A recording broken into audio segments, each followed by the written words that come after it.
www.diascongo.com. Nous sommes ici au Parlement européen, là où nous allons venir rencontrer la députée européenne Marie Arena.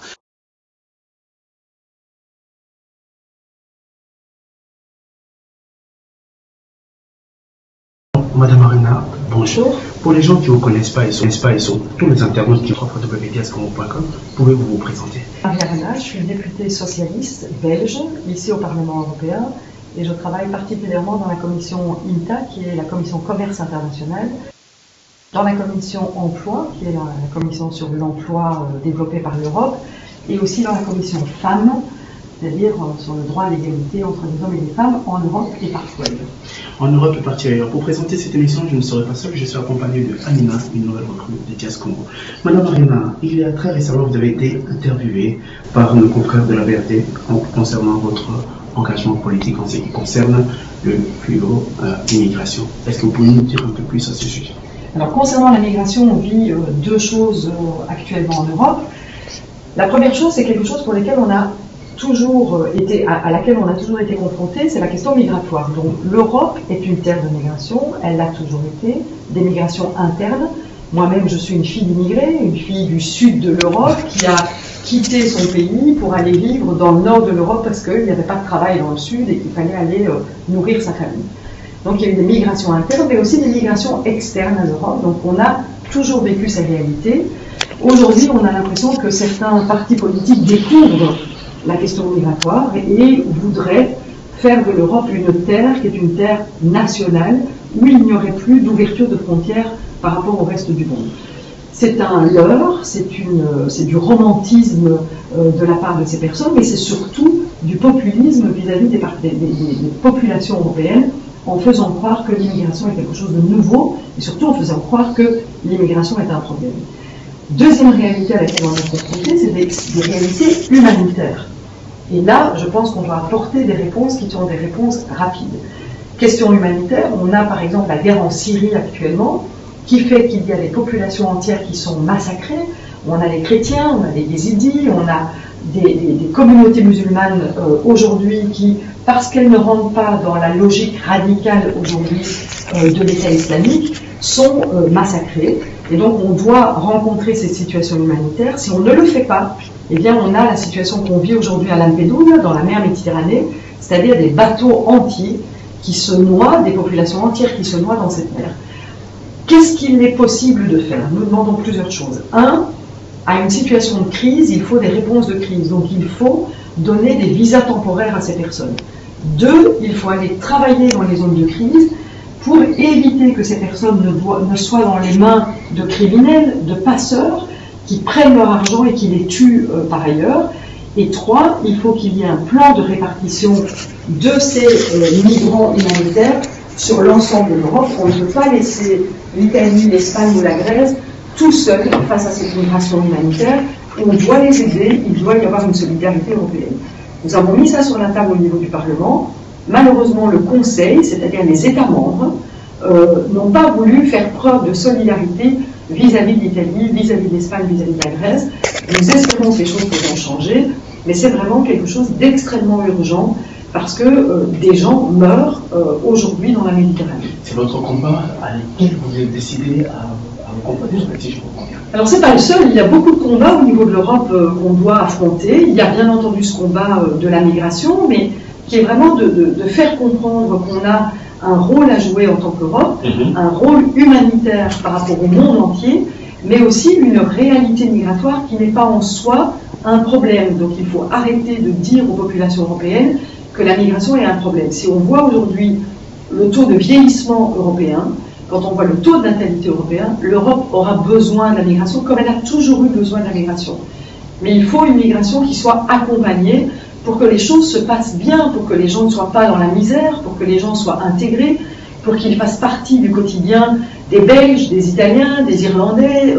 Donc il y a un travail, la migration, c'est pas simple, ça ne se fait pas tout seul, c'est pas simple pour les gens qui quittent leur pays, c'est pas simple pour les gens qui accueillent, et donc ça doit s'organiser.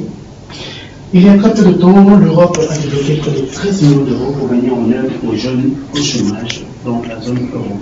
Et vous avez dit, je cite, je félicite la Commission pour cette réponse qu'elle apporte aux États membres. Fin des citations. Alors, la question qu'on se pose, qui sont les jeunes qui vont bénéficier de cette aide-là et de quelle manière surtout?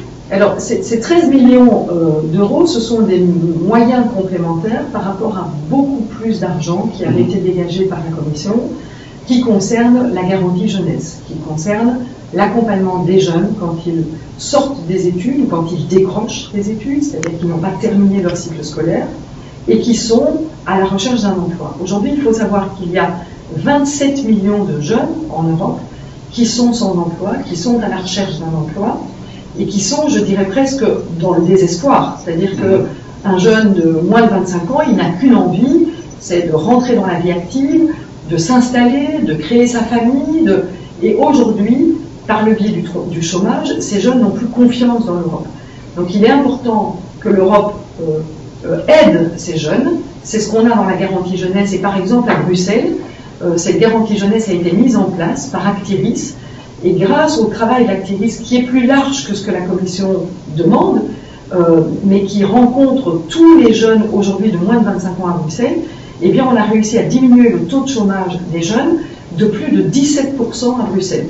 Donc c'est beaucoup, on doit encore faire davantage, et donc dès que la Commission dégage 1 million d'euros pour ces jeunes, eh bien il faut qu'on continue et il faut qu'on encourage la Commission à le faire. Alors pourquoi faire? Pour faire de la formation. Donc il y a des jeunes qui aujourd'hui sortent de l'école mais ne correspondent pas à ce que le marché de l'emploi demande, donc pour faire de la formation, pour faire des stages. Donc il y a des jeunes qui sont compétents mais qui n'ont pas des expériences professionnelles et donc les entreprises ne veulent pas les recruter, donc on leur offre des stages, pour faire des expériences dans des secteurs publics, et donc le rôle du secteur public doit aussi accompagner ces jeunes, ou encore pour faire ce qu'on appelle des services volontaires, et donc de rentrer dans une association, mais d'être rémunéré pour le faire. Donc on ne veut pas exploiter les jeunes, on veut qu'un jeune qui rentre dans la garantie jeunesse soit payé pour le travail qu'il réalise. Même s'il est moins productif qu'un autre, parce qu'il n'a pas d'expérience, mais il faut qu'il soit payé pour le travail qu'il réalise. Est-ce qu'il y a une sélection par rapport à ces jeunes-là? Alors oui, donc Actiris travaille avec des jeunes qui sont moins qualifiés, et en fonction du profil des jeunes, offre ce qu'il est le plus adéquat d'offrir. Est-ce qu'il est nécessaire d'offrir des formations? Est-ce qu'il est nécessaire d'offrir des formations en langue, par exemple? Vous savez qu'à Bruxelles, décrocher un emploi sans avoir les connaissances linguistiques, c'est difficile. Et donc, tout ça est offert par Actiris, mais pour des jeunes qui sont et des jeunes peu qualifiés et des jeunes qualifiés. Donc les deux catégories rentrent dans le profil d'Actiris. Peu importe qu'ils viennent de la Flandre, qu'ils viennent de la région de Bruxelles-Capitale? Non, donc Actiris travaille sur les jeunes de Bruxelles. Okay. Et donc on travaille bien entendu avec les jeunes qui sont les jeunes résidents à Bruxelles. D'accord. Alors, le docteur Mukwege est venu dernièrement en Belgique pour l'avant-première de son film L'homme qui répare les femmes, un film de Thierry Michel. Lors de son passage au Parlement européen, il dit qu'il fallait nettoyer l'industrie minière. En même temps, nous savons que pas mal d'industries européennes et en Amérique continuent à financer les conflits pour avoir toujours la mise sur les matières premières de la région, sous-région. À votre avis, comment y parvenir? Alors on est en train de travailler, donc tout d'abord, le docteur Mukwege est quelqu'un de formidable, qui fait un travail remarquable au Congo, au Kivu. On l'a accueilli ici en Belgique, pas uniquement parce qu'il y a le film de Thierry Michel, mais aussi on a reconnu son travail parce qu'il est le prix Sakharov, c'est-à-dire c'est un prix qui reconnaît l'engagement d'une personne et qui est reconnu par l'ensemble des parlementaires européens. Moi, ce que j'ai dit, c'est que c'est bien de reconnaître le travail du docteur Mukwege, mais on ne peut pas juste reconnaître le travail du docteur Mukwege parce que l'Europe, ses entreprises et ses consommateurs ont une responsabilité sur ce qui se passe aussi au Congo aujourd'hui. Pas les seuls. Je pense que les Congolais ont leur part de responsabilité aussi. Mais nous devons, nous, en tant qu'Européens, faire ce qui est en notre pouvoir pour pouvoir changer les choses. Qu'est-ce qui est en notre pouvoir? C'est de faire en sorte que les produits que nous consommons en Europe et qui contiennent du coltan, qui contiennent de l'or, qui contiennent des ressources qui sont aujourd'hui dans le sol congolais, soient exploitées de manière juste. Alors, qu'est-ce que ça veut dire de manière juste? C'est-à-dire, d'une part, qui n'alimente pas les conflits, c'est-à-dire que l'exploitation de ces ressources aujourd'hui alimente les conflits, finance les grandes armées, finance les armes, tout simplement, mais elle finance aussi la corruption, et donc ça finance l'instabilité dans un pays. Et surtout, ça ne permet pas aux populations locales de bénéficier des retours de ces ressources. Et donc nous disons, il faut une loi en Europe qui garantit la traçabilité de ces minerais. Ça veut dire que quand j'achète un téléphone, l'entreprise qui me vend ce téléphone en Europe, qu'elle soit européenne ou qu'elle soit asiatique ou qu'elle soit peu importe, doit garantir toute la chaîne de la traçabilité. Elle doit savoir d'où viennent ces minerais, on doit savoir combien elle a payé pour ces minerais et à qui elle a payé pour ces minerais. À partir du moment où il y a cette transparence qui est garantie, on ne pourra plus avoir du côté congolais des gens qui disent « mais moi j'ai rien reçu ». Mais ces minerais ne sont pas sortis du Congo. L'argent qui est arrivé, on ne sait pas où il est. C'est plus possible ça. Si on garantit la traçabilité, de l'autre côté de la frontière, c'est-à-dire au niveau des mines, eh bien on aura la possibilité de dire pour la société civile congolaise, mais attendez, si la société X met dans ses bilans 1000 kilos de coltan et que au Congo, on ne voit pas qu'il y a 1000 kilos de coltan qui sont sortis, eh bien on va demander des comptes. On va demander des comptes aux gens qui gèrent au niveau local. Ma question, c'est juste pour vous rattraper dans ce que vous êtes en train de dire, est-ce qu'il fallait réellement attendre l'arrivée du docteur Denis Mukwege pour pouvoir mettre ces plans en action? Alors, pas du tout. Et donc, moi, c'est une disposition sur laquelle je travaille depuis plus de 10 ans. Quand j'étais au Sénat belge, j'ai fait une résolution sur la question des minerais. Et quand je suis arrivée au Sénat belge, on m'a dit, ça doit être réglé à l'Europe. Aujourd'hui, je suis à l'Europe et je dis, on va faire le dossier. Et donc, j'ai déposé cette question au niveau européen. La Commission a proposé, donc avant Denis Mukwege, la Commission a proposé une législation qui n'est pas assez forte pour nous, parce qu'elle est juste volontaire, elle dit juste aux entreprises, si vous voulez, vous pouvez le faire, mais si vous ne voulez pas, vous pouvez ne pas le faire. Nous estimons que ce n'est pas correct de le faire de cette manière-là, donc j'ai demandé que la législation soit obligatoire pour les entreprises. Et donc c'était avant Denis Mukwege. Ce qui s'est passé, c'est que Denis Mukwege est arrivé et il a fait un discours au Parlement européen qui allait dans mon sens, qui disait il faut nettoyer effectivement le secteur des mines et il faut une traçabilité obligatoire. Et tout le monde a applaudi le docteur Mukwege. Tout le monde dans le Parlement a dit il a raison, le docteur Mukwege. Et vous étiez ravi à ce moment-là? Moi j'étais ravi, mais quand je suis venue avec ma loi pour la faire voter, il y a eu des déserteurs. Il y a eu des gens qui ont dit ah ben non, ça va trop loin. Parce que ça servait peut-être aux intérêts. On ne peut pas contraindre les entreprises européennes à faire ce que vous demandez. Donc aujourd'hui, le 19 mai, nous devons voter à l'Europe, au Parlement européen. Je vous encourage d'ailleurs à mêler, à envoyer des campagnes à tous ceux qui vont voter cette loi. Donc nous devons voter cette loi. Aujourd'hui, j'ai réussi à convaincre 300 parlementaires à adopter la contrainte par rapport aux entreprises. Pour être majoritaire, on a besoin de 375 voix. Donc je dois encore convaincre entre aujourd'hui et le 19 mai 75 parlementaires pour adopter une législation contraignante. Mais ce que je dis aux parlementaires, ça ne sert à rien de pleurer quand le docteur Mukwege va faire un discours, si quand on a la capacité de changer les choses, on ne le fait pas. Donc moi, je ne supporte pas les gens qui se plaignent, mais qui ne prennent pas, quand ils ont la possibilité de prendre des responsabilités, la possibilité de le faire. Et donc il ne faudra pas, après le 19 mai, si cette loi ne passe pas, continuer à aller donner des leçons au Congo ou ailleurs dans le monde, si nous-mêmes, on n'est pas capable de nettoyer devant notre porte. Madame Arena, si jamais cette loi ne passe pas, vous avez besoin de 75 voix pour convaincre en tout cas le membre de la commission. Si jamais les 75 vous ne l'avez pas, à ce moment-là, est-ce qu'on peut dire que le docteur Denis Mukwege ne viendra plus prendre la parole au Parlement? C'est ce qu'on lui demandera en tout cas. C'est ce que je lui demanderai demain, parce que je le rencontre demain, c'est ce que je lui demanderai demain. C'est-à-dire, il est venu plaider, et si cette loi ne passe pas, ça veut dire que ce sur quoi il a plaidé ça n'a pas marché. N'a pas fonctionné. Alors, la question qu'on pose, est-ce que vous ne mettez pas trop d'espoir, est-ce que l'Europe ne met pas trop d'espoir en une seule personne, Dr Denis Mukwege, qui pour aujourd'hui, pour beaucoup, notamment les politiques, que ce soit de l'Europe, des États-Unis ou d'ailleurs, l'accueillent comme étant le futur président lors des élections. Ce n'est pas une façon de le pousser un peu vers les élections. Pour nous, le docteur Mukwege n'a pas reçu le prix Sakharov par rapport à une position politique qu'il a prise. Le docteur Mukwege a reçu le prix Sakharov par rapport au travail qu'il fait dans l'hôpital Panzi. Ça, c'est la raison pour laquelle le docteur Mukwege a été reçu à l'Europe. Le docteur Mukwege a eu le courage d'avoir un discours qui était un discours politique, qui était de dire « c'est bien de m'accueillir, je suis ravi d'être parmi vous aujourd'hui, mais si vous, parlementaires, vous ne prenez pas vos responsabilités, demain, je vais continuer à opérer des femmes et je devrais le faire encore pendant des générations et des générations. Et donc, il dit, si vous voulez m'aider à faire correctement mon travail et peut-être à travailler sur autre chose que sur le viol des femmes, eh bien, prenez vos responsabilités. » Et je trouve que c'était courageux de la part du docteur Mukwege de dire ça. C'était un discours politique qu'il nous adressait.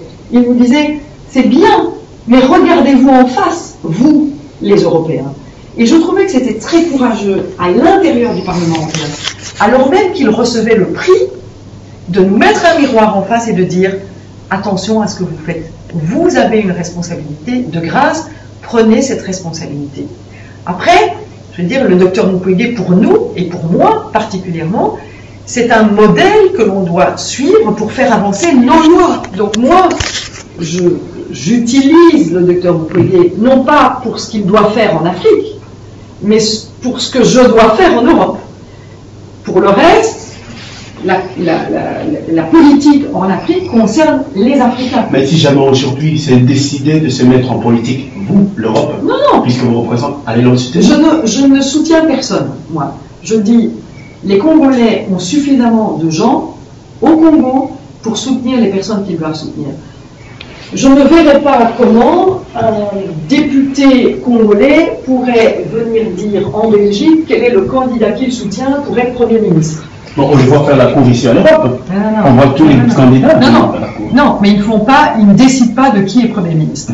Et donc, loin de moi l'idée de dire que nous avons la possibilité, voire le droit, de défendre qui doit faire de la politique au Congo. Je pense que les Congolais sont suffisamment avertis, suffisamment éduqués pour savoir qui est la bonne personne qu'ils doivent défendre.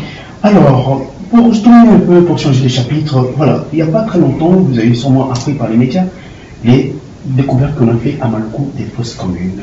Et par rapport à ça, on voulait savoir, notamment les téléspectateurs qui nous suivent sur www.congo.com, quelle est la position de l'Europe face à cette situation, surtout la Belgique face à cette situation qu'on qualifie de crime contre l'humanité. Alors on a été quand on était en RDC, on était juste au moment de la découverte de la fosse commune. Donc on a d'entrée de jeu dit, on a rencontré les autorités, on a d'entrée de jeu dit qu'il fallait y avoir une enquête. Et cette enquête devait faire le clair sur ce qui s'était passé. D'une part.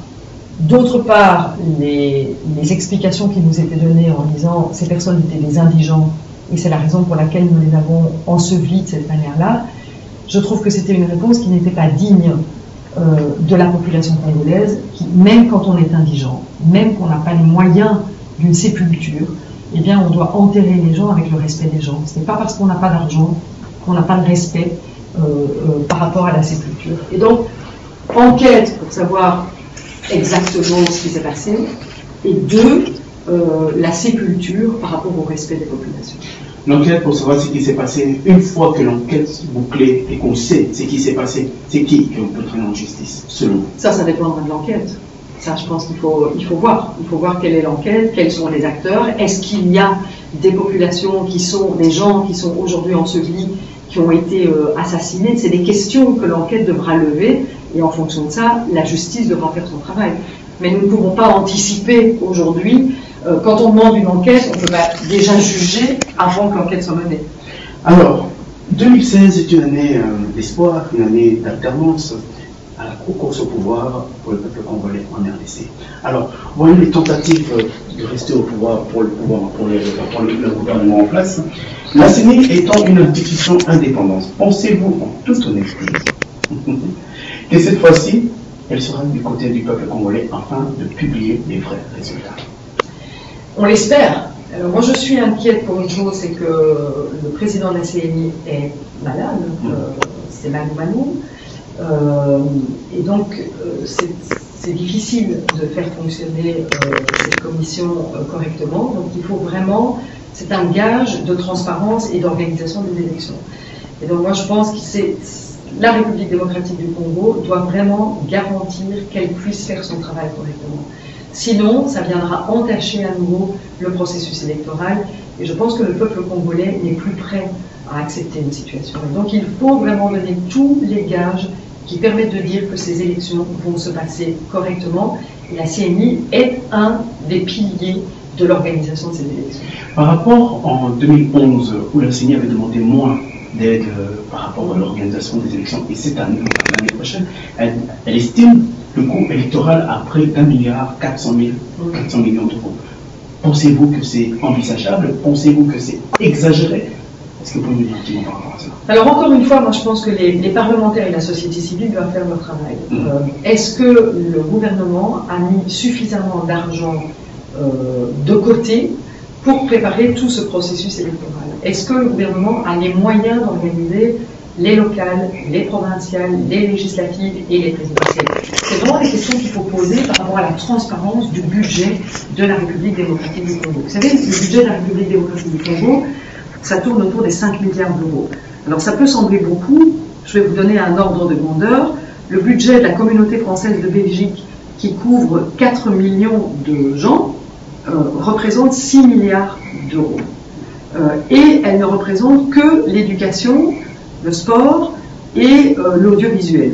Donc pour vous dire, pour faire de l'éducation, du sport et de l'audiovisuel pour 4 millions de gens, on a un budget de 6 milliards d'euros. Le budget de la RDC, c'est 5 milliards de dollars, je pense. Donc c'est moins en euros. Et donc, c'est critique, évidemment. C'est une des raisons pour laquelle il n'y a pas de service de santé, c'est une des raisons pour laquelle il n'y a pas de service d'éducation, c'est une des raisons pour laquelle il n'y a pas de service d'administration fiscale. Ça met le pays vraiment en difficulté. Et donc, pouvoir trouver 1,4 milliard de moyens pour organiser des élections, c'est pas simple. Il y aura bien entendu des donateurs qui pourront aider la République démocratique du Congo, mais la République devra aussi mettre sa part par rapport à l'organisation de ces élections. Donc je pense que la transparence budget, la transparence des élections, les garanties de la CNI, la garantie d'avoir des élections libres, inclusives, donc tout ça devrait être mis sur la table dans le dialogue pour faire en sorte que les donateurs soient dans une situation de confiance pour pouvoir aider la République démocratique du Congo à le faire. Vous avez récemment été au Congo rencontrer un opposant. Est-ce que vous pouvez nous dire un peu plus par rapport à cela? Alors, on a rencontré beaucoup d'opposants, donc on n'a pas rencontré qu'un seul opposant, d'une part. Les messages qui nous ont été donnés sont des messages inquiets. Inquiets parce qu'il y a eu les événements de janvier qui ont emprisonné les personnes simplement parce qu'elles étaient manifestantes, parce qu'elles exprimaient une opposition. Inquiets parce que aujourd'hui il y a des pressions importantes qui sont faites tant sur les médias que sur les leaders d'opinion qui ne sont pas dans la ligne traditionnelle du gouvernement. Donc les signaux qu'ils nous ont donnés étaient des signaux d'inquiétude. Que ce soit à Kinshasa, que ce soit à l'Est, on a eu ces signaux qui nous ont été donnés. Maintenant, le processus électoral doit prendre son temps et il faut voir comment le gouvernement va se comporter dans les mois qui viennent par rapport à l'organisation de ces élections. Mais c'est vrai qu'il y a eu des moments de tension très forts en janvier, à Goma aussi, pas qu'à Kinshasa, donc il y a eu pas mal d'endroits de tension et qui continuent actuellement. Il y a des arrestations arbitraires, il y a des pressions, donc on doit être attentif à ce qui se passe.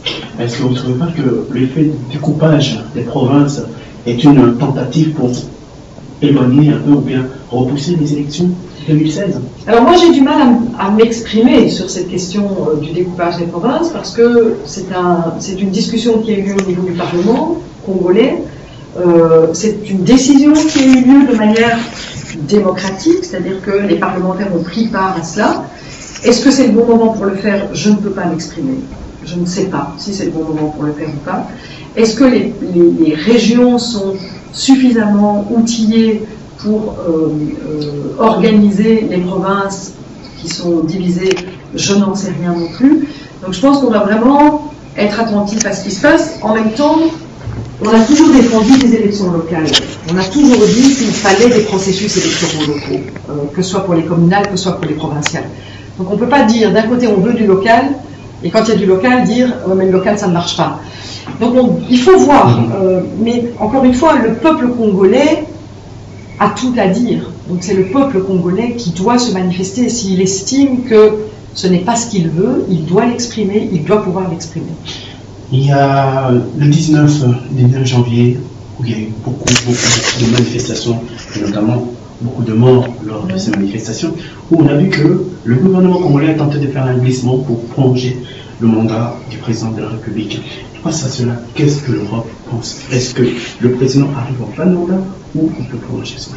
Alors l'Europe a toujours dit qu'elle voulait qu'on respecte la Constitution.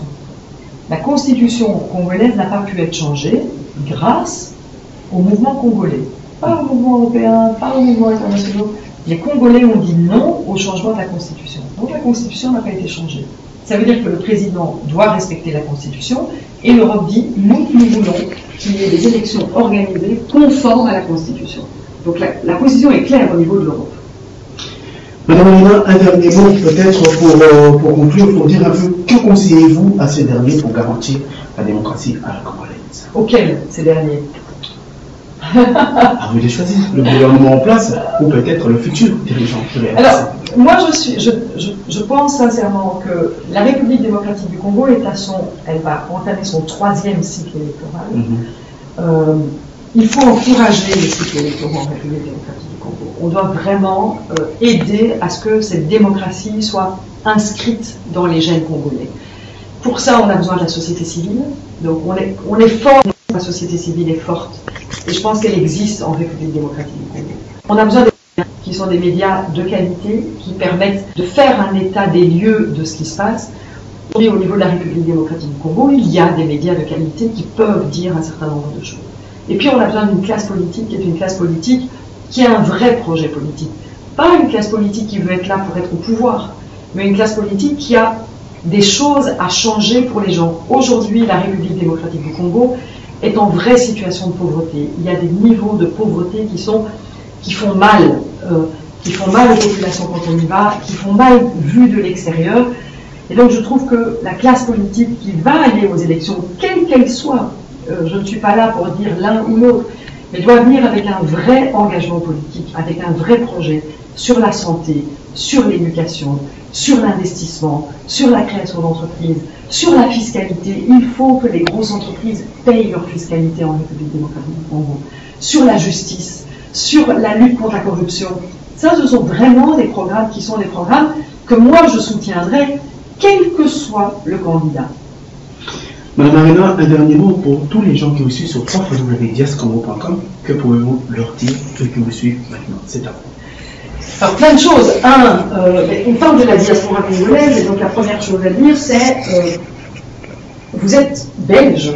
Et je sais que quand on est de la diaspora congolaise, on est belge et autre chose aussi. Donc, mais la première chose que je tiens à dire, c'est vous êtes belge. Première chose, et donc intéressez-vous aussi à la politique belge. Souvent, je rencontre des jeunes de la diaspora qui sont parfois plus au courant de ce qui se passe dans leur pays d'origine que dans le pays dans lequel ils vivent, parfois depuis 2 ou 3 générations. Donc ça, c'est la première chose que j'ai envie de leur dire. On est là pour vous aussi, et donc n'hésitez pas à venir vers nous. D'autre part, je trouve ça aussi fabuleux de pouvoir s'intéresser à son pays d'origine. Je vous ai dit, moi je suis moi-même migrante, et je trouve que on a toujours ses racines, et on a envie de mieux dans le pays duquel on vient. Si on est parti de ce pays, c'est que ça n'allait pas dans ce pays. Et on n'a pas envie que ça aille moins bien, on a surtout envie que ça aille mieux. Vous savez, les moyens que la diaspora envoie dans les pays d'origine sont énormes, simplement par solidarité. Et moi, ce que je dis, c'est en général, je rencontre des gens qui déjà ici sont en difficulté et sont ceux qui aident le plus le pays d'origine. Si on veut soulager la diaspora, la meilleure manière de les soulager, c'est d'aider ces pays.